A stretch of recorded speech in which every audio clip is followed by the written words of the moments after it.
pengen nanya nih terkait hubungan salah satu artis ternama ya, pasangan artis ternama itu Baimong dan Paula.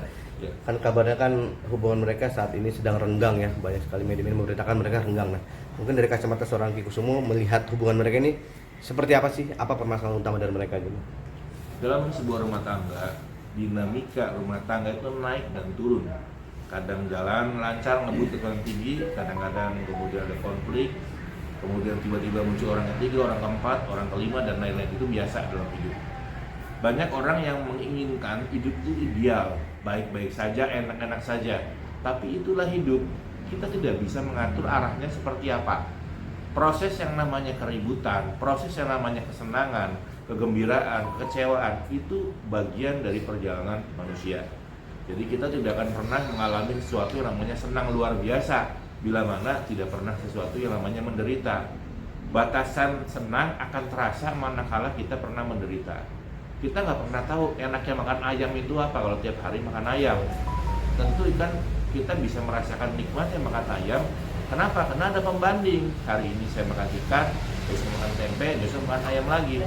Dengan kondisi begitu tentu sama-sama kita pahami bahwa perjalanan naik dan turun, bukit ngarai itu hal biasa dalam sebuah hidup. Dalam kehidupan berumah tangga juga sama. Artis kita Baim dan Paula ini memang sekarang lagi rame-ramenya, lagi panas-panasnya dengan kasus-kasus yang menurut saya kadang-kadang tampak seperti besar, sebenarnya ada juga yang seperti dibesar-besarkan.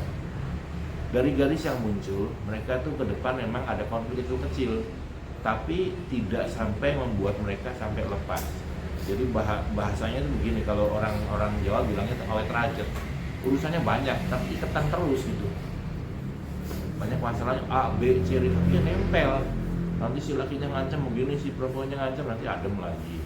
Nanti perempuannya ngancam, lakinya ngancam, nanti adem lagi. Muternya akan begitu terus. Jadi kalau ada di luar sana yang berharap jauh, ya saya pikir sih nggak jauh sih. Mereka tetap akan baik-baik aja. Artinya walaupun dalam rumah tangga mereka sering konflik, perbedaan pendapat, tapi mereka masih bisa bertahan dalam sebuah rumah tangga itu semua. Ya, namanya perjalanan ya. Perjalanan itu kita kan menemukan apapun. Jadi konflik yang tercipta akhirnya sih reda juga. Jadi meledak-meledak, adem, meledak-meledak, adem. Jadi selalu seperti itu kelihatannya. Dan yang sekarang kelihatannya rame, belum menuju pada arah yang berbahaya. Tapi Ki Kusumo sendiri melihat nih dari pasangan Baim sama Paula ini, mana yang lebih dominan? Artinya lebih dominan dalam arti mengaturnya gitu kalau melihatnya. Mengatur. Kalau saya lihat sih semuanya kalau secara ego sama-sama si perempuannya memang lebih kencang ya. Lebih mau menguasai, lebih punya sesuatu yang lebih keras lah, lebih dominasinya ke sana. Tetapi di sini saya lihat juga Baim bisa mengimbangi, sehingga dalam konteks rumah tangga sebetulnya kalau suatu saat si B marah, kemudian si C-nya marah juga, nggak selesai. Tapi kalau si A marah, si B-nya adem, ya itu baru selesai. Konsep itu masih ada dalam rumah tangga mereka. Jadi tidak akan membuat satu ledakan yang besar seperti Hiroshima dan Nagasaki tentunya. Jadi ledakan-ledakan kecil dan baik-baik aja, endingnya ya begitu-begitu aja. Ki, banyak spekulasi Ki terkait permasalahan mereka. Salah satunya ya, ini perubahan dari seorang Paula ya, yang katanya dia udah mulai berhijab, udah mulai agamis, dan dari situlah titik mulai perubahan dari seorang Baimong. Itu benar gak Ki menurut pandangan Ki Kusumo? Menurut saya perubahan ke arah baik sih, saya pikir dia baik, ya nggak ada masalah ya. Tapi kan kembali lagi bahwa kehidupan pribadi seseorang, ya orang itu yang mengatur, orang itu yang punya keputusan, dia yang tentu paling memikirkan, paling tahu apa yang terjadi dan terbaik buat dirinya. Kemudian karena dia sudah bersuami, tentu apapun yang dilakukan oleh dia harus atasnya izin suaminya tuh. Nah begitu menyatakan suaminya oke ya oke, enggak ya tentu kalau dilakukan tentu ada satu konflik. Tapi kembali lagi, jadi perjalanan sekarang itu merupakan letupan-letupan, karena kan ke depan pun akan ada banyak letupan-letupan yang endingnya sih tetap baik-baik aja. Nah, apakah faktor anak juga yang bikin mereka masih tetap bersatu Ki sampai saat ini walaupun bukan karena anak, karena memang sifat masing-masing ini memang kelihatannya seperti orang naik tambang, tarik ulur, kencengin, kendorin lagi, kencengin, kendorin lagi. Jadi ada anak nggak ada anak, ya mereka tetap akan seperti itu. Terus kalau melihat hubungan mereka sekarang yang jarang tampil bareng nih di di media sosial, apa mungkin melihatnya emang apa Baim sengaja membuat suasana seperti ini atau gimana Ki ngelihatnya Ki? Saya lihat sih nggak sampai sejauh itu ya. Masalah tampil bareng atau nggak tampil bareng sih itu masalah komit aja. Kadang-kadang dalam sebuah rumah tangga, aduh anak udah gede, kita nggak bisa bawa-bawa dia terus, harus ngajarin dia sekolah, ngajarin dan lain-lain lah. Kadang ada kesibukan yang waktu kecil nggak terjadi, begitu dia masih menjelang ke dewasa, masuk sekolah SD, kemudian makin besar itu kan makin banyak. Yang memang namanya anak tetap butuh perhatian orang tua, tapi kan nggak dikontrol, dilepas, dia akan melakukan sesuatu yang di luar kehendak garis begitu.